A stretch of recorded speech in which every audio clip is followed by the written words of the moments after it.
अभी अब्दुल समद वाले 4 छक्के शाहीन को भूले नहीं थे कि नई वीडियो मंजर आम पे आ गई, जहां पे प्रैक्टिस मैच में मोहम्मद हारिस ने एक बड़ा लंबा छक्का मार दिया शाहीन अफरीदी को, जो कि छत पे जा गिरा। अब शाहीन अफरीदी के ऊपर ही आपसे एक राय जाननी है, आप सब राय दीजिए कि क्या वजह है कि world class bowler Shaheen Afridi को जो भी आता है छक्के चौके मार के चला जाता है। क्यों उनका कॉन्फिडेंस वापस नहीं आ रहा, क्यों वो इतने जो है वो छक्के खा लेते हैं डिस्पाइट कि वो एक अच्छे फास्ट बॉलर हैं। आपकी राय जानते हैं, आगे बढ़ते हैं। अब एक नई वीडियो वायरल होती है, आपको पता है आजकल ट्रेनिंग सेशन चल रहा है पाकिस्तान क्रिकेट टीम का। न्यूजीलैंड जाने से पहले लाहौर में एनसीए में प्रैक्टिस चल रही है और एलसीसी ग्राउंड में भी खेल रहे हैं। तो रिसेंटली एक वीडियो आती है जहां पर शाहीन अफरीदी बॉल कर रहे हैं मोहम्मद हारिस को। मोहम्मद हारिस जो कि चौके छक्कों की वजह से जाने जाते हैं और शाहीन अफरीदी की पेस भी ठीक ठाक है, लेकिन मोहम्मद हारिस मारते हैं एक बड़ा छक्का और वो जाता है जाके सीधा ग्राउंड की छत के ऊपर और इतना बड़ा छक्का लगा देते हैं। और शाहीन अफरीदी को प्रैक्टिस सेशन में भी हमने देखा है कि बैट्समैन बड़ी आसानी से चौके छक्के मार रहे हैं। अब वरी ये आ रही है कि यार ये वो शाहीन अफरीदी था जिसको खेलते हुए बड़े बड़े बैट्समैन की कांपे टांगती थी। क्योंकि हमने देखा कि 2021 के वर्ल्ड कप में ठीक है वो 3 छक्के मैथ्यू वेड वाले आपको याद होंगे, लेकिन उससे पीछे पूरे टूर्नामेंट में शाहीन अफरीदी ने बवाल मचाया हुआ था, उधम मचाया हुआ था।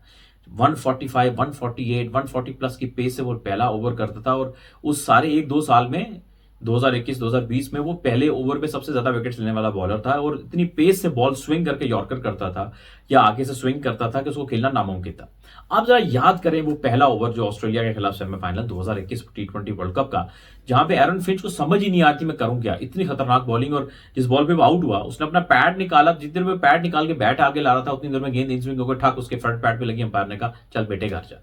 वो शाहीन अफरीदी जिसकी स्विंग पेस का तूती यानी डंका बजता था, आज हमें ये सोचने पे मजबूर कर देता है कि वो क्या ऐसा हो गया शाहीन अफरीदी के साथ कि अब बड़ी आसानी से उसको चौके छक्के लग जाते हैं। चाहे वो ग्लेन फिलिप्स हो, चाहे वो मैथ्यू वेड हो, या कोई और इंटरनेशनल लेवल पे मुख्तलिफ मौकों पे किसी न किसी प्लेयर ने, बल्कि डोमेस्टिक क्रिकेट में भी उसको बड़े छक्के लगे। अगर आपको याद हो आज से कुछ 4 साल पहले तकरीबन मोहम्मद अखलाक जो लाहौर के प्लेयर हैं, उन्होंने शाहीन अफरीदी को एक नेशनल टी20 कप में 3 छक्के मार दिए थे एक ओवर में बड़ी आसानी के साथ। तो एक ये कि शाहीन अफरीदी इंजरी के बाद वो पेस अभी बढ़ रही है, वापस आ रही है, लेकिन बहुत अरसा चली गई थी।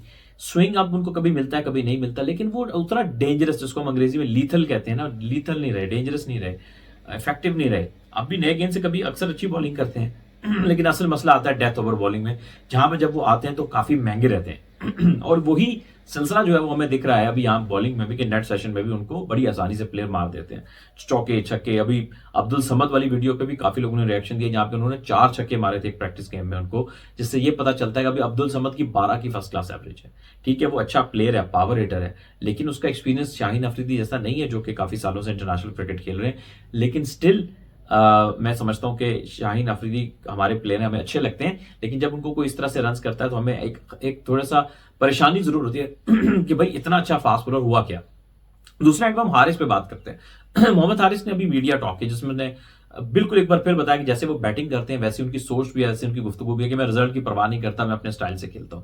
पाकिस्तान को ऐसी ही सोच चाहिए, ऐसे ही प्लेयर चाहिए, क्योंकि खासतौर पर टी20 क्रिकेट में, कि टी20 क्रिकेट ही एग्रेसिव क्रिकेट है कि आप जाएं और अपने आप को एक्सप्रेस करें, specially as an opener power play के अंदर। उसमें इफ्स एंड बट्स वाली बात नहीं होती और ऐसे ही प्लेयर दुनिया के पास हैं जो बड़ी टीमें हैं। और वो आप रोहित शर्मा को देख लें, अभी उसने 50 ओवर का वर्ल्ड कप था, उसको पता था फाइनल, लेकिन वो इतनी क्रिकेट के लिए इतने एक्सपीरियंस्ड हो गए कि उसने कहा मैं चार्ज लूंगा ही लूंगा। और इंडिया बीच में शायद फंस जाता, बीच में एक टाइम आया था थोड़ा सा न्यूजीलैंड जब बीच में विकेट ले रहा था, लेकिन जो इंडिया को कंफर्ट दिया है ना वो रोहित शर्मा की इनिंग्स ने दिया है, जिसने आते साथ ही वो 70-80 रन की इनिंग्स खेली इंटेंट के साथ और मैच इजी कर दिया कि नए आने वाले छोटी छोटी पार्टनरशिप भी लगाएंगे और टाइम ले भी लेंगे, बॉल कंज्यूम भी कर लेंगे ना, तो उनको फर्क नहीं पड़ेगा, वो इजीली इस चेस को ले जाएंगे, जो कि कंफर्ट दिया रोहित की इनिंग्स। बेसिकली मेन हीरो तो बैटिंग में रोहित था, ठीक है, बाकियों ने भी अपना पार्ट प्ले किया, लेकिन मेन तो रोहित था जो कि प्लेटफॉर्म देकर गया था आपको बेहतरीन किस्म का।